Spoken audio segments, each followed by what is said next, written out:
திமுகவுடைய ஒரு ஃபங்க்ஷன், திமுக நிர்வாகிகள் எல்லாருமே வந்து பேசுறாங்க.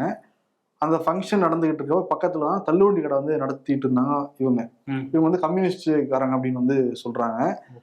இந்த கடையில வந்து அந்த இதெல்லாம் போடுவாங்கல்ல, கொத்து மாதிரிலாம் போடுவாங்கல்ல, அந்த சவுண்ட் வந்திருக்கான். உடனே மேடையில இந்த எம்எல்ஏ கார்த்திகேயன் அவருடைய ஆதரவாளர்கள் சுந்தர் விஜி, பார் முரளி 2 பேரும் அனுப்பி அந்த கடையை அப்புறப்படுத்துங்க அப்படிங்கிற மாதிரி சொல்லியிருக்காரு அவர்.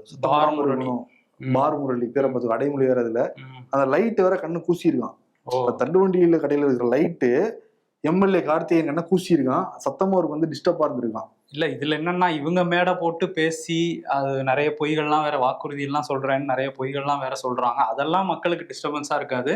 ஒருத்தவங்க வந்து கடை போட்டு பொழைக்கிறது உங்களுக்கு டிஸ்டர்பன்ஸ். காலங்காலம் அதெல்லாம் கடை போடுறாங்களாம். பல மீட்டிங் நடந்திருக்கான். அப்பயும் கடை போட்டு தான் வியாபாரம் பண்ணிட்டு இருந்திருக்காங்க.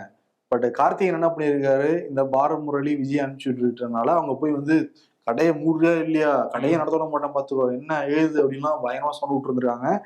அவங்க வந்து வீடியோ எடுக்கிறதை பார்த்துட்டு அந்த லேடியும் வந்து மிரட்டிருக்காங்க. அவங்க இப்ப கூட்டணி கட்சியில இருக்காங்க, கம்யூனிஸ்ட் கட்சியை சேர்ந்தவங்க அவரு. ஒரு அதிகாரத்தை வச்சு தள்ளுவண்டி கடை நடத்துறவங்களே இப்படி மிரட்டுறாங்க அப்படின்னா திரைமுறையில என்னென்ன பண்ணுவாங்கன்னு நம்ம நினைச்சு பார்த்தாலே ஷாக்கிங்கா தான் இருக்கு.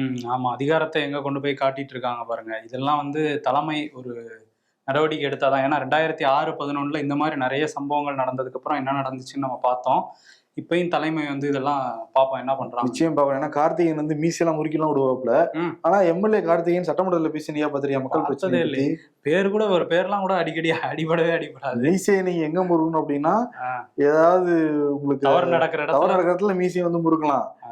ஒரு அப்பாவிகள்கிட்ட போய் மீசையை முறுக்கிறதுலயோ மீசையை வச்சுக்கிறதுலயோ எந்த விதமான ஒரு அறமும் கிடையாது. ஆமா, அததான் அவர் பண்ணியிருக்காரு.